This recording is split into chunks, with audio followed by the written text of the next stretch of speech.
درود پاک ویسے ہر دن پڑھیں، سبحان اللہ، برکتیں ہی برکتیں ہیں، مگر جمعے کے دن اللہ اکبر۔ آپ جب درود کے فضائل احادیث کی کتابوں میں دیکھتے ہیں نا، تو باقاعدہ الگ چیپٹر باندھا محدثین نے، یعنی عام درود پاک کے فضائل لکھے، پھر ایک آپ کو درود پاک کی فضیلت کی کتاب میں الگ چیپٹر ملے گا کہ جمعے کے دن درود پڑھنے کے فضائل، یعنی اتنی حدیثیں ہیں اسپیشلی فرائیڈے کے لیے، جمعے کے دن کے لیے۔ بڑی مشہور حدیث میرے آقا علیہ الصلوۃ والسلام فرماتے ہیں، جس کا مضمون ہے کہ جو کوئی شخص جمعہ کے دن 200 بار درود پاک پڑھے، اس کے 200 برس کے گناہ معاف کر دیے جاتے ہیں۔ اب یہ کتنی پیاری حدیث ہے۔ ایک اسی طرح کی حدیث، یہ بیسیکلی کثرت سے بتانے کے لیے، انکریج کرنے کے لیے کہ درود اس دن زیادہ پڑھے جائیں، گناہوں کی معافی کا ایک ایسا سبحان اللہ سلسلہ ہے۔ ایک اور حدیث پاک ہے جس کا مضمون ہے جو جمعہ کے دن 80 بار درود پاک پڑھے، اس کے 80 برس کے گناہ معاف کر دیے جائیں گے۔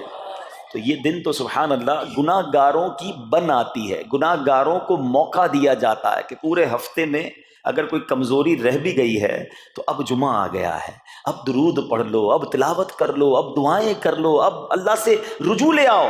یہ جمعے کا دن سبحان اللہ، مفتی احمد یار خان نعیمی رحمت اللہ تعالی علیہ فرماتے ہیں جمعہ کے دن کوئی نیکی کی جائے، اللہ کی بارگاہ میں جمعے کا شرف اور مقام اتنا اعلیٰ ہے کہ جمعہ کی ایک نیکی 70 گنا اس کا ثواب عطا کیا جاتا ہے، ملٹی پلائی بائی 70۔ سوچئے، اب سمجھدار لوگ بیٹھے ہیں، کاروباری لوگ بھی بیٹھے ہوں گے، ہمارے یہاں نارملی سپر اسٹور پہ یا کسی جگہ پر مارکیٹس وغیرہ میں اسکیم لگتی ہیں، 25% discount, 50% discount, buy one get one free, ایک خریدو دوسرا فری۔ لوگ گرمیوں کی چیزیں سردیوں میں خرید لیتے ہیں، ارے بھائی ابھی تو گرمیاں، ابھی سے جیکٹ خرید دی ہے یار، سستا مل رہا تھا، ایک فری مل رہا تھا، سردیوں میں کام تو آئے گا نا، چلو لے لو بھائی۔ سردیوں میں گرمیوں کی چیزیں خرید رہے ہوتے ہیں، کیوں؟ سستا۔ ہم دنیا کے نفع کے لیے، دنیا کے بینیفٹ کے لیے ٹریول بھی کرتے ہیں، جا کر خرچ بھی کرتے ہیں۔ مجھے اچھی طرح یاد ہے، افریقہ کے غالباً ایک ملک میں تھا، تو بارڈرز ملے ہوئے ہوتے ہیں، ہم بارڈر ہم نے کراس کیا، ایک ملک کا جیسی بارڈر کراس کیا، بارڈر کراس کرتے ہی ایک بہت بڑا ویرانہ تھا لیکن بہت بڑا شاپنگ مال بنا ہوا اور گاڑیوں کی قطاریں۔ تو میں نے اسلامی بھائی سے پوچھا، یار اس ویرانے میں اتنا بڑا شاپنگ مال اور اتنی گاڑیاں؟ تو انہوں نے وجہ بتائی، کیا بتائی؟ کہتے ہیں جس ملک کے بارڈر کے ساتھ یہ سٹور ہے نا، اس ملک میں ٹیکس ہے، یہ ملک ٹیکس فری ہے۔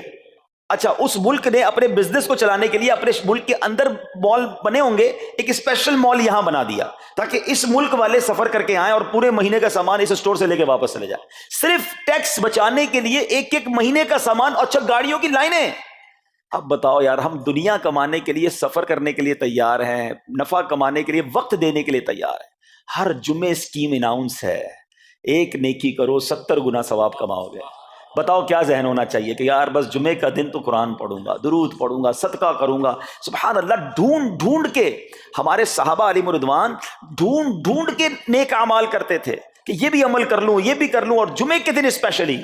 تو اللہ کرے ذہن میں یہ بات بیٹھ جائے کہ میں نے جمعے کو زیادہ نیکیاں کرنی ہیں۔ اچھا، اب اس پہ میں ایک اور مشورہ دیتا ہوں۔ مثال کے طور پہ آپ نے ذہن بنایا ہوا ہے کہ یار پیر والے دن جو ہے نا، میں نے کسی مریض کی عیادت، رشتہ دار ہے، وہاں جانا ہے، یا میں نے جناب سیٹرڈے یا سنڈے کوئی صدقہ خیرات کرنا ہے، کسی کی ہیلپ کرنی ہے۔ آپ نے کوئی نیکی پلان کی ہوئی ہے ہفتہ اتوار پیر منگل میں، تو کوشش کر کے اس کو جلدی کریں اور فرائیڈے میں کر لیں۔ ایک پوائنٹ آپ نے دیکھا، میں نے یہ نہیں کہا کہ اس کو اگلے جمعے کریں، ہاں ڈیلے نہ کریں، تھوڑا جلدی کر کے اس جمعے کو کریں تاکہ 70 گنا جو ہے وہ اس میں ثواب کما لوں، برکتیں حاصل کر لوں۔ تو اللہ کرے کہ میں اور آپ نیکیوں کے حریص بن جائیں۔ نیکیوں کی جو لالچ ہے نا، لالچ میں یہ بھی کر لوں، میں یہ بھی کر لوں، میں سجدہ بھی کروں، میں تلاوت بھی کروں، میں صدقہ بھی دوں، یہ تو نصیب والوں کو ملتا ہے۔ اور صحابہ کرام میں ہمیں نظر آتا تھا، پیچھے نہیں ہٹتے تھے صحابہ، ہمیں اعلان کیا جا رہا ہے کہ یہ موقع ہے، یہ نیکی ہے، اور پھر بھی کوئی نظر نہیں آتا۔ اللہ کرے کہ یہ جذبہ، کیونکہ یاد رکھو، جس طرح کاروباری لوگ کہتے ہیں نا سیزن ہے نیکیاں کر لو، بالکل اسی طرح جب تک میری اور آپ کی سانسیں باقی ہیں نا، نیکیوں کا سیزن جاری ہے۔ جتنی نیکیاں کمانی ہے کما لو، یہ مائنڈ سیٹ بنا لو کہ یار پتہ نہیں کب مر جاؤں، اور نیکی اور نیکی۔ جس طرح پیسے کمانے کا ذہن ہوتا ہے نا، اللہ کرے اس سے زیادہ میرا اور آپ کا نیکیاں کمانے کا ذہن ہو جائے، یار تھوڑی اور نیکی کما لو، تھوڑی اور۔ مثال کے طور پہ آپ کہیں جا رہے ہیں، کسی نے کہا ذرا بیٹھیے 10 منٹ بعد وہ بھائی آئیں گے۔ اب ہم 10 منٹ کس طرح گزارتے ہیں؟ موبائل نکالا اور جناب دیکھنا شروع، 10 منٹ کیا 15 منٹ بھی گزر جائیں پتہ نہیں چلے گا، لیکن یہ 15 منٹ میں کیا ملا آپ کو؟ شاید گناہ ہی ملے ہوں گے، کیونکہ ہمارے موبائل میں تو بہت ساری چیزیں ایسی ہیں یا تو حرام دکھا دیتی ہیں یا حرام سنا دیتی ہیں۔ لیکن اگر نیکیوں کا ذہن ہو تو بندہ سوچے یار 10 منٹ میں تو میں سورہ یاسین پڑھ سکتا ہوں، 10 قرآن کا ثواب ہے. موبائل میں قرآن پاک ڈاؤن لوڈ ہو, قرآن شریف نکالا اور یاسین شریف پڑھ لی, ویٹنگ ایریا کے اندر 10 قرآن کا ثواب کما لیا. اگر یہ مائنڈ سیٹ ہو, بندہ کہ یار اتنی دیر میں تو 100 بار درود پاک پڑھ لوں گا, اور آقا علیہ الصلوۃ والسلام فرماتے ہیں جو 100 بار درود پاک پڑھے اس کی دونوں آنکھوں کے درمیان لکھ دیا جاتا ہے کہ یہ بندہ دوزخ کی آگ اور نفاق سے بری ہے. 5 منٹ 10 منٹ میں میں اتنی نیکیاں کما سکتا ہوں, لیکن مائنڈ سیٹ ہی نہیں ہے, گھنٹوں ضائع کر دیں گے, نیکی کمانے کا ذہن نہیں بنتا. اگر یہی 10-15 منٹ میں مجھے پیسے ملنے ہوتے تو بتاؤ ہم کیا کرتے. اللہ کرے دل میں اتر جائے میری بات. تو بہرحال جمعہ کا دن یہ بہت کمال کا دن ہے. ہر جمعے کے دن آپ کو اونٹ صدقہ کرنے کا ثواب مل سکتا ہے. ایک اونٹ کتنے کا آتا ہے؟ 1.5-2 لاکھ روپے کا تو ہوتا ہے. 2 لاکھ روپے ہر جمعے کو صدقہ کرو, مہینے کے ہو گئے 8 لاکھ روپے. بندہ بولے غریب آدمی 8 لاکھ ہر مہینے؟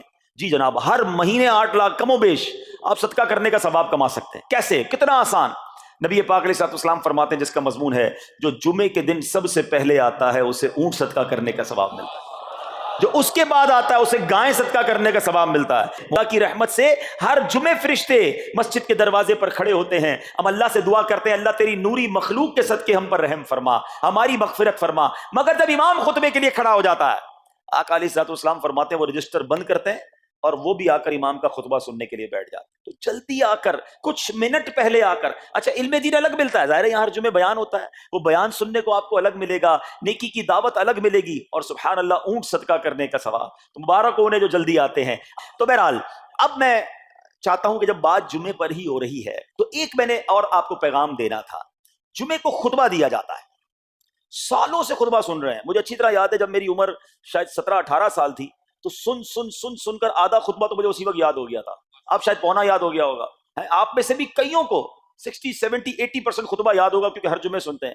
مگر کس کو یہ تجسس ہوا کہ یہ ہر جمعے امام صاحب پڑھتے ہیں, اس میں پیغام کیا ہے, اس کا ترجمہ کیا ہے, اس میں ہمیں کیا جاتا ہے؟ بس سر جھکاتے ہیں, ہاتھ باندھتے سنتے رہتے ہیں, کچھ سو بھی جاتے ہوں گے. ارے اللہ کے بندو سوچو تو صحیح کہ ہر جمعے کو سنتا ہوں, آدھا پونا یاد بھی ہو گیا, پیغام کیا ہے؟ 2 باتیں, ایک حدیث پاک اور ایک خوبصورت پیغام. ہر جمعے کو آپ سنتے ہیں, ٹھیک ہے. حدیث ذرا سنیے گا. اللہ کے حبیب علیہ الصلوۃ والسلام فرماتے ہیں البر لا یبلا والذنب لا ینسا والدیان لا یموت. سنے ہوئے نا یہ الفاظ؟ ایسا لگ رہا ہے کہ یار یہ الفاظ تو کانوں میں ہر جمعے آتے ہیں, ٹھیک ہے. آگے فرمایا اعمل ما شئت کما تدین تدان. یہ حدیث ہے, ٹھیک ہے. اس کے بعد قرآن کی ایک آیت تلاوت ہوتی ہے فمن یعمل مثقال ذرۃ خیرا یرہ ومن یعمل مثقال ذرۃ شرا یرہ. یہ کانوں نے کئی بار, کہوں کہ سینکڑوں بار سنے ہیں, مگر اس میں پیغام کیسا ہے؟ دل ہلا دینے والا پیغام, بڑا سمجھانے والی بات ہے اس حدیث میں. البر لا یبلا. میرے آقا فرماتے ہیں نیکی پرانی نہیں ہوتی, کرتے جایا کرو. یہ نیکی تمہارے اکاؤنٹ میں جمع ہو رہی ہے. میں اور آپ بھول جائیں گے, میرا رب نہیں بھولتا, اس کے خزانے بڑے ہیں. جہاں نیکی پرانی نہیں ہوتی نا, اگلا جملہ سنو والذنب لا ینسا. گناہ بھلایا نہیں جاتا. میں اور آپ بھول گئے, افسوس یہ ہے. عجیب کہانی ہے یہ, تو ایک عجب الگ ٹاپک ہے کہ آج جس سے ملاقات کرو اس کو 15 سال 20 سال 25 سال پرانی نیکیاں یاد ہیں.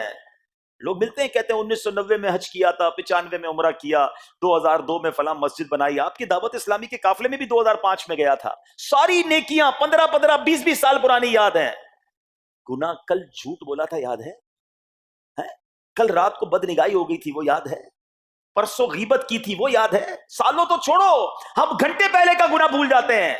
مگر حدیث ڈرا رہی ہے, سمجھا رہی ہے کہ دیکھو والذنب لا ینسا, گناہ بھلایا نہیں جاتا. تم بھول گئے ہو, اگر کہیں لکھا ہوا ہے جواب دینا ہے. اور آگے فرمایا والدیان لا یموت. فرمایا کہ جو فیصلہ کرنے والا ہے اسے موت نہیں آتی. اللہ کو موت نہیں آنی, میں اور آپ مر جائیں گے. جس نے ڈیسیشن لینا ہے, جس نے فیصلہ کرنا ہے, اسے موت نہیں آنی. پھر آگے فرمایا اعمل ما شئت کما تدین تدان. کر لے جو کرنا ہے, جیسی کرے گا ویسی بھرے گا. پھر قرآن کی یہ آیتیں سمجھا رہی ہیں فمن یعمل مثقال ذرۃ خیرا یرہ. جو ذرہ بھر نیکی کرے گا, بھلائی کرے گا, وہ دیکھے گا. ومن یعمل مثقال ذرۃ شرا یرہ. کہ جو ذرہ بھر برائی کرے گا وہ بھی دیکھے گا. یہ اتنا شاندار جمعے کا پیغام ہر جمعے خطبے میں دیا جاتا ہے. اللہ کرے یہ دل کی گہرائیوں میں اتر جائے، دروازہ بند کر کے، اندھیرا کر کے، اکیلے میں گناہ کرنے والا سوچے کہ ٹھیک ہے دنیا میں کوئی نہیں دیکھ رہا مگر میرا رب دیکھ رہا ہے، مجھے اس ذرہ بھر گناہ کا بھی جواب دینا پڑے گا۔ لوگ کہتے ہیں چھوٹی سی بات ہے یار، چھوٹا سا گناہ ہے، ٹھیک ہے چلتا ہے، سبھی تو کرتے ہیں۔ نہیں جناب، وہ نقطہ نواز ہے، وہ معاف کرنے پہ آئے تو 100 بندوں کے قاتل کو معاف کر دے، اور وہ پکڑنے پہ آئے تو ایک نقطے پر پکڑ فرما دے۔ ہمیں ڈرنا ہوگا، ہمیں خوف اپنے دل میں طاری کرنا ہوگا، کیونکہ یہ گناہ میری آخرت میں میری پکڑ کا سبب بن سکتے ہیں۔ بالکل اسی طرح چھوٹی چھوٹی نیکیاں سمجھ کے چھوڑ دیتے ہیں، یار سنت غیر موقدہ ہی ہے نا، نفل ہی تو ہے نا، سنت ہی تو ہے نا، ٹھیک ہے درود پڑھنا چاہیے، نہیں پڑھا تو کوئی بات نہیں۔ ارے یار کون اجتماع میں جائے، کون درس میں بیٹھے، صدقہ دینا کوئی واجب تو نہیں، زکات تو پوری دیتا ہوں، چھوٹی چھوٹی نیکیاں سمجھ کر چھوڑتے ہو۔ ارے وہ تو کتے کو پانی پلانے والے کو اس سبب سے بخش دیا کرتا ہے، راستے سے پتھر ہٹانے والے کو بخش دیا کرتا ہے۔ فرمایا نا البر لا یبلا، نیکی پرانی نہیں ہوگی، کرتے جایا کرو۔ اللہ کرے کہ یہ ذہن بن جائے کہ بس میں زیادہ سے زیادہ نیکی کروں، تو لوگوں کے دلوں میں خوشی داخل کروں، مسلمانوں کی خیر خواہی کروں۔ اس ایک ہی حدیث پر، ان آیتوں پر میں مزید بھی بہت بات کر سکتا ہوں، لیکن میں نے اشارہ دیا کہ ضرور اس پر توجہ دیں۔ اور ایک شاندار پیغام ہر جمعے میں ہم سنتے ہیں، کیا شاندار وہ پیغام ہے، وہ پیغام ہے الا لا ایمان لمن لا محبت له۔ یاد ہے سب کو، جمعے میں سنتے ہو نا، اور 3 بار کہتے ہیں امام صاحب، الا لا ایمان لمن لا محبت له، الا لا ایمان لمن لا محبت له۔ کبھی تو امام صاحب کو روکتے، حضور یہ ہر جمعے کو پڑھتے بتائیں تو اس میں ہے کیا؟ نہیں ہمیں کیا ضرورت ہے، بس جمعہ ہو گیا، بس ٹھیک ہے، ٹائم پورا ہو گیا، فرض پورا ہو گیا۔ ارے اللہ کے بندو سمجھو تو صحیح، اس میں میسج کیا ہے؟ اللہ اکبر، سنو اس کا مطلب کیا ہے، سنو، الا لا ایمان لمن لا محبت له، سن لو اس کا ایمان نہیں جس کے دل میں نبی پاک سے محبت نہیں، ایمان ہی نہیں ہے۔ ارے جس دل میں نبی پاک سے محبت نہیں، اس کا ایمان ہی نہیں ہے۔ اعلیٰ حضرت امام اہل سنت ایسے ہی نہیں لکھتے کہ اللہ کی سرتابہ قدم شان ہے یہ، انسان نہیں انسان، وہ انسان ہے یہ۔ قرآن تو ایمان بتاتا ہے انہیں، اور ایمان یہ کہتا ہے میری جان ہے یہ۔ ایمان کمپلیٹ ہی نہیں ہوتا نبی پاک علیہ الصلوۃ والسلام سے محبت کے بغیر۔ اور یہ بات ایسا لگتا ہے انفارچونیٹلی کہ غیر مسلم جانتے ہیں، تبھی تو وہ سازشیں کرتے ہیں، انہیں پتا ہے۔ آپ بتائیں دنیا کے کس ملک میں نماز روکی جاتی ہے؟ نہیں روکی جاتی۔ مسجدوں کی تعمیر ہو رہی ہوتی ہے، تلاوت قرآن ہو رہی ہوتی ہے، کوئی نہیں روکتا، قرآن چھپ رہے ہیں، لیکن بار بار اگر حملہ ہوتا ہے، بار بار اگر اٹیک ہوتا ہے، تو اس لیے ہوتا ہے کہ ان مسلمانوں کے دلوں سے ان کے نبی کی محبت کو نکال دو۔ ان مسلمانوں کے دلوں میں اگر یہ محبت رسول رہ گئی تو یہ پھر بھی دوبارہ آ کر یکجا ہو جائیں گے، ایک ہو جائیں گے، نیک ہو جائیں گے۔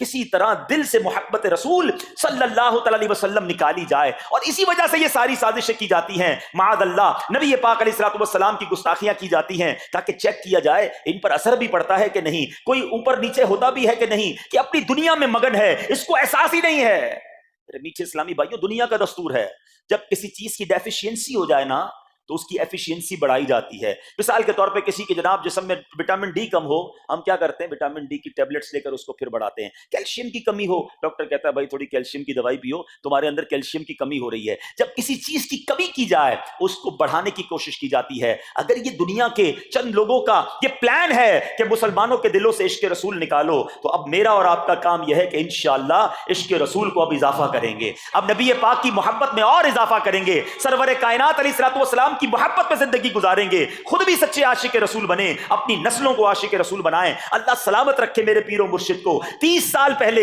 یہ آج کل کا شعر نہیں ہے، اب بچپن سے یہ نعت سن رہے ہیں، کم و بیش 25-30 سال پہلے میرے مرشد نے کیا پیاری التجا پیش کی، اپنی نسلوں کے لیے کیا ہمیں پیغام دیا۔ کہتے ہیں میری آنے والی نسلیں تیرے عشق ہی میں مچلیں، میری آنے والی نسلیں تیرے عشق ہی میں مچلیں، انہیں نیک تم بنانا مدنی مدینے والے۔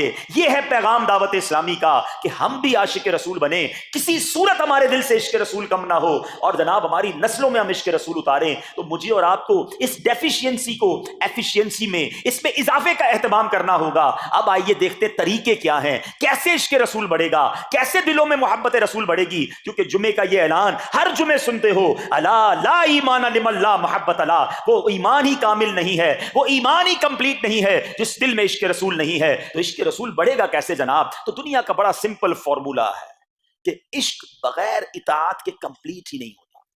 دنیا میں بھی آپ جس سے محبت کریں، ہو ہی نہیں سکتا کہ آپ جس سے محبت کریں اس کی بات نہ مانیں، ایسا ہو سکتا ہے؟ کہ میں آپ سے محبت بڑی کرتا ہوں، مانوں گا ایک بھی نہیں آپ کی. نہیں جناب، جس سے محبت ہوتی ہے بندہ کہتا ہے آپ کے لیے جان حاضر ہے، آپ حکم تو کریں، آپ کا فرمان سر آنکھوں پر. یہ دنیا کا دستور ہے. تو اگر آپ واقعی نبی پاک سے محبت کرتے ہیں یا سچے عاشق رسول بننا چاہتے ہیں تو پھر فرمان رسول پر عمل کرنا ہوگا، نبی پاک کے طریقے پر عمل کرنا ہوگا، اطاعت رسول کرنی ہوگی، تبھی آپ سچے عاشق رسول کہلائیں گے. یہ ہو نہیں سکتا کہ ایک طرف تو میں نعرہ لگاؤں کہ غلامی رسول میں موت بھی قبول ہے اور دوسری طرف نبی پاک کا طریقہ قبول نہ ہو، نہ سچ قبول ہو، نہ مسلمانوں کی خیر خواہی قبول ہو، معاذ اللہ، نہ سنتیں قبول ہو، نہ نماز قبول ہو. جمعے کی نماز میں مسجدیں فل ہیں، کیا عصر کی نماز میں بھی ہوں گی؟ کیا عصر فرض نہیں ہے؟ کیا مغرب فرض نہیں ہے؟ کیا عشاء فرض نہیں ہے؟ میرے آقا فرماتے ہیں جعلت قرۃ عینی فی الصلاۃ، کہ نماز میں میری آنکھوں کی ٹھنڈک ہے.